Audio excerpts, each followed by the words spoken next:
Exodus chapter 19, verse 16 through 25. In the morning of the third day, thunder roared and lightning flashed, and a dense cloud came down on the mountain. There was a long, loud blast from a ram's horn, and all the people trembled. Moses led them out from the camp to meet with God, and they stood at the foot of the mountain. All of Mount Sinai was covered with smoke because the Lord had descended on it in the form of fire.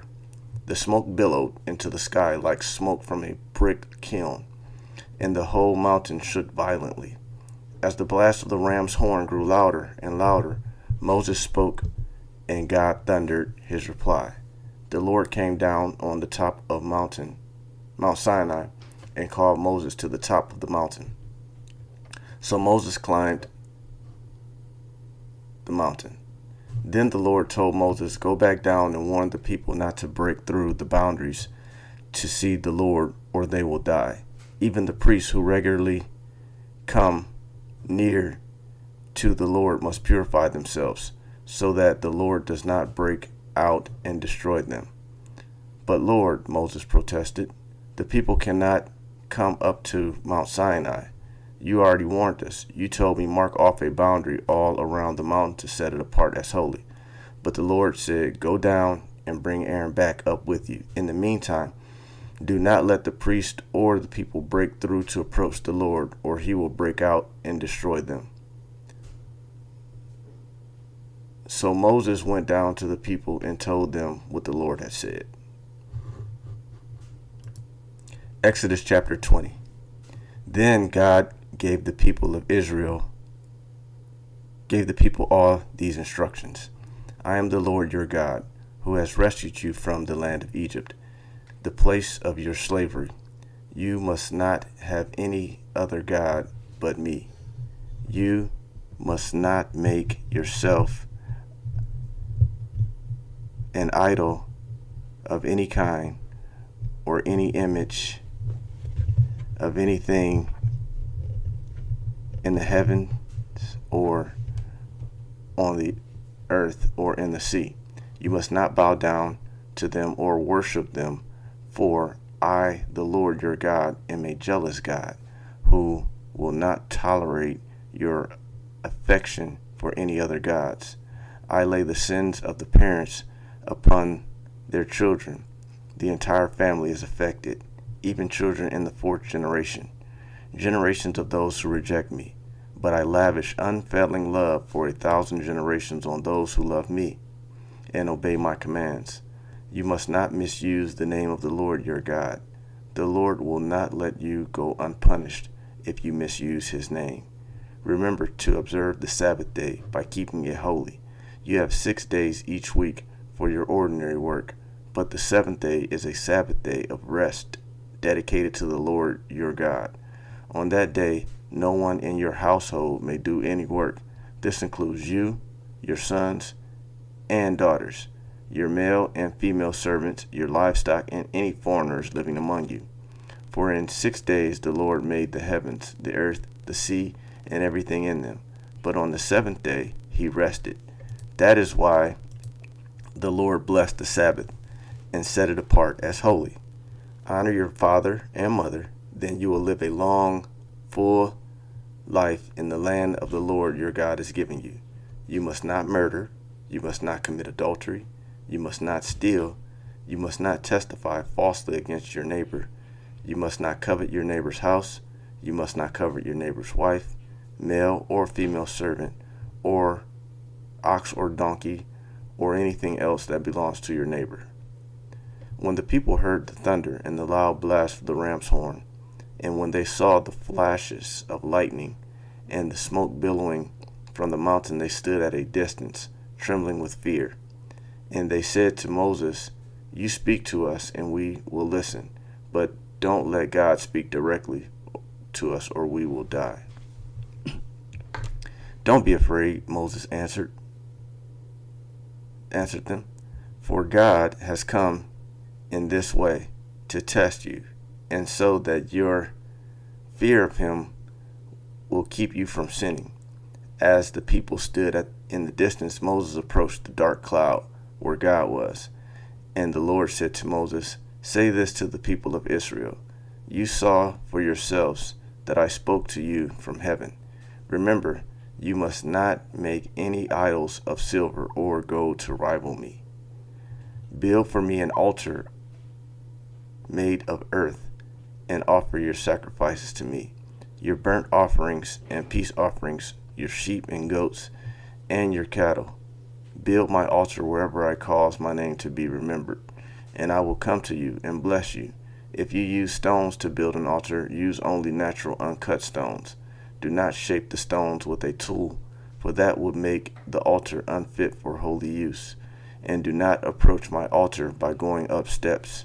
If you do, someone might look up under your clothing and see your nakedness." Matthew 23, verses 13 through 39.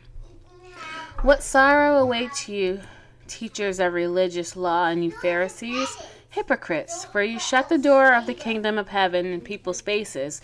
You won't go in yourselves, and you don't let others enter either. What sorrow awaits you, teachers of religious law, and you Pharisees, hypocrites, for you cross land and sea to make one convert, and then you turn that person into twice the child of hell you yourselves are. Blind guides, what sorrow awaits you, for you say that it means nothing to swear by God's temple, but that is binding to swear by the gold in the temple. Blind fools, which is more important, the gold or the temple that makes the gold sacred? And you say that to swear by the altar is not binding, but to swear by the gifts on the altar is binding. How blind! For which is more important, the gift on the altar or the altar that makes the gift sacred? When you swear by the altar, you are swearing by it and by everything on it. And when you swear by the temple, you are swearing by it and by God, who lives in it. And when you swear by heaven, you are swearing by the throne of God and by God, who sits on the throne. What sorrow awaits you, teachers of religious law, and you Pharisees, hypocrites, for you are careful to tithe even the tiniest income from your herb gardens, but you ignore the more important aspects of the law: justice, mercy, and faith. You should tithe, yes, but do not neglect the more important things. Blind guides, you strain your water so you don't accidentally swallow a gnat, but you swallow a camel. What sorrow awaits you, teachers of religious law, and you Pharisees, hypocrites, for you are so careful to clean the outside of the cup and the dish, but inside you are filthy, full of greed and self-indulgence. You blind Pharisee, first wash the inside of the cup and the dish, and then the outside will become clean too. What sorrow awaits you, teachers of religious law, and you Pharisees, hypocrites, for you build tombs for the prophets your ancestors killed, and you decorate the monuments of the godly people your ancestors destroyed. Then you say, if we had lived in the days of our ancestors, we would never have joined them in killing the prophets. But in saying that, you testify against yourselves that you are indeed the descendants of those who murdered the prophets. Go ahead and finish what your ancestors started. Snakes, sons of vipers, how will you escape the judgment of hell? Therefore, I am sending you prophets and wise men and teachers of religious law, but you will kill some by crucifixion, and you will flog others with whips in your synagogues, chasing them from city to city. As a result, you will be held responsible for the murder of all godly people of all time, from the murder of righteous Abel to the murder of Zechariah, son of Berechiah, whom you killed in the temple between the sanctuary and the altar. I tell you the truth, this judgment will fall on this very generation. O Jerusalem, Jerusalem, the city that kills the prophets and stones God's messengers. How often I have wanted to gather your children together as a hen protects her chicks beneath her wings, but you wouldn't let me. And now, look, your house is abandoned and desolate. For I tell you this, you will never see me again until you say, blessings on the one who comes in the name of the Lord. Psalm chapter 28. I pray to you, O Lord, my rock. Do not turn a deaf ear to me. For if you are silent, I might as well give up and die.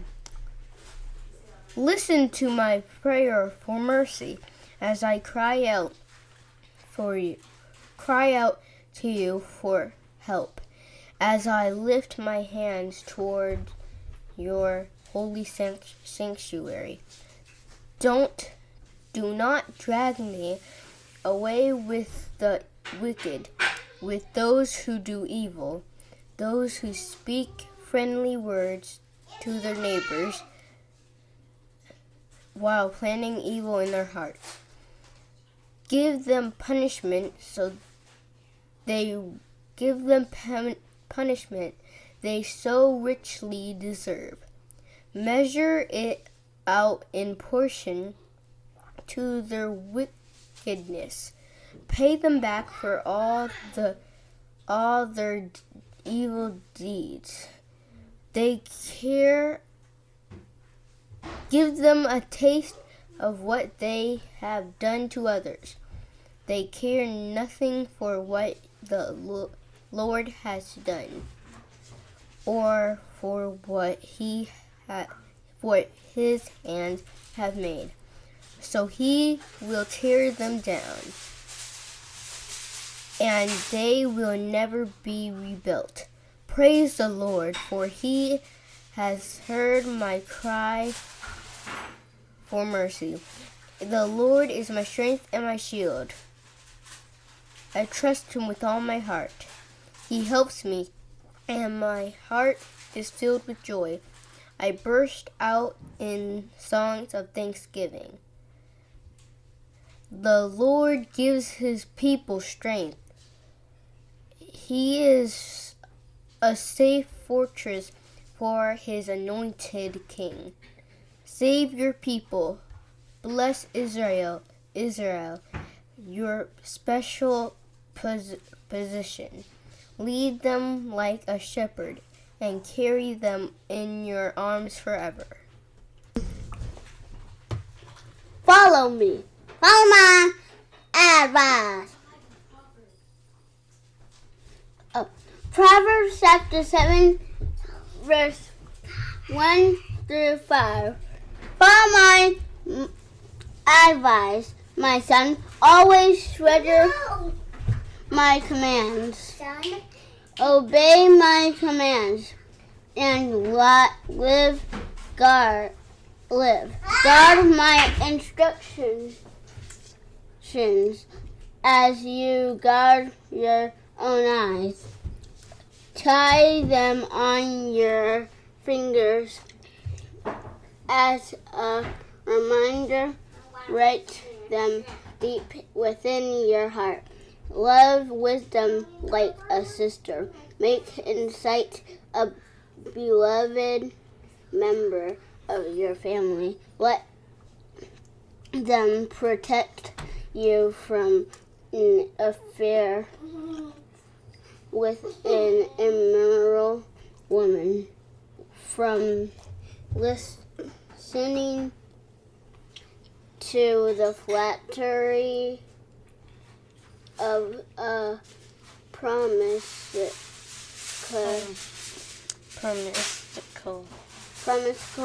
woman.